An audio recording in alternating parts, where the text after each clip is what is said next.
Hello students, today நம்ம drone entrepreneur அப்படினா என்னன்னு பார்க்க போறோம். ஸோ drone entrepreneur அப்படினா என்னன்னா அந்த entrepreneur என்ன பண்ணுவாங்கன்னா எந்த ஒரு சேஞ்சஸுமே விரும்ப மாட்டாங்க. ஒரு பிஸ்னஸை பண்ணுறவங்க தான் ஒரு பிஸ்னஸ் பண்ணுறவங்க தான் entrepreneur அப்படின்னு நம்ம சொல்லியிருக்கோம்.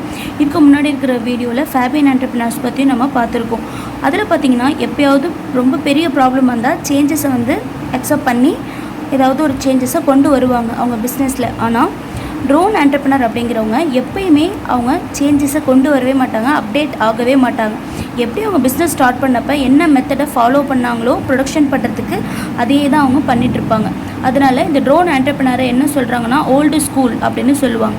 ஓல்டு ஸ்கூல் அப்படின்னா அதோட ஃப்ரேசஸ் என்ன, அதுக்கு மீனிங் என்னென்னா ஓல்டு ஃபேஷன் அப்படின்னு இருக்கும். ஓல்டு ஃபேஷன் அப்படின்னா ட்ரெடிஷ்னல், பழசையே ஃபாலோ பண்ணிகிட்டு இருக்கிறவங்க அப்படின்னு சொல்லுவோம். So drone entrepreneur old school அப்படின்னும் சொல்லலாம்.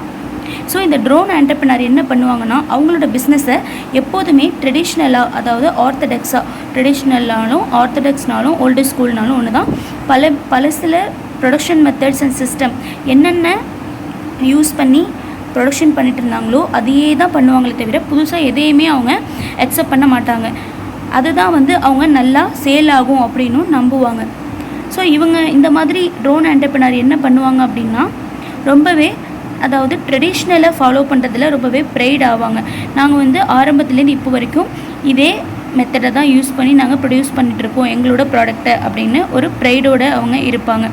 அவங்களோட பிஸ்னஸ் அவுடேட்டட் ஆனாலும் நிறையா காம்படிஷன் அவங்க பிஸ்னஸ்க்கு ஏதாவது லாஸ் வந்தால் கூட அவங்க எந்த ஒரு சேஞ்சஸையும் அடாப்ட் பண்ணிக்கவே மாட்டாங்க கடைசி வரைக்கும். சம்டைம்ஸ் என்ன ஆகும்னா அவங்க பிஸ்னஸ் ஃபுல்லாகவே அவுடேட் ஆகிடும், அப்டேட் ஆகாததுனால. ஸோ என்ன ஆகும்னா அவங்க பிஸ்னஸ்க்கு நிறைய லாஸஸ் க்ரியேட் ஆக ஆரம்பிச்சிடும். அப்போயுமே என்ன பண்ணுவாங்க அப்படின்னா எந்த ஒரு மாடிஃபிகேஷனும் அவங்க பண்ண மாட்டாங்க. மாடிஃபிகேஷன்னா சேஞ்சஸ், ஏதாவது நியூவாக அப்டேட் பண்ணிக்கிறது, அவங்கள மாற்றிக்கவே மாட்டாங்க.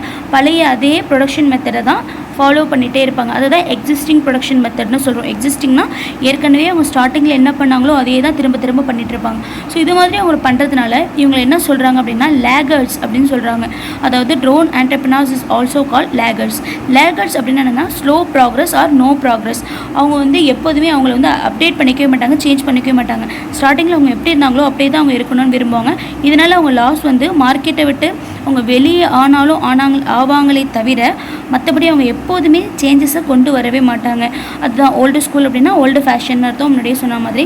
ஓகே ஸ்டூடெண்ட்ஸ், இது வரைக்கும் நம்ம சேனலை யாராவது சப்ஸ்கிரைப் பண்ணலன்னா மறக்காமல் சப்ஸ்கிரைப் பண்ணிக்கோங்க. உங்கள் ஃப்ரெண்ட்ஸ்க்கும் ஷேர் பண்ணுங்கள். Channel name study Riders. Thanks for வாட்சிங்.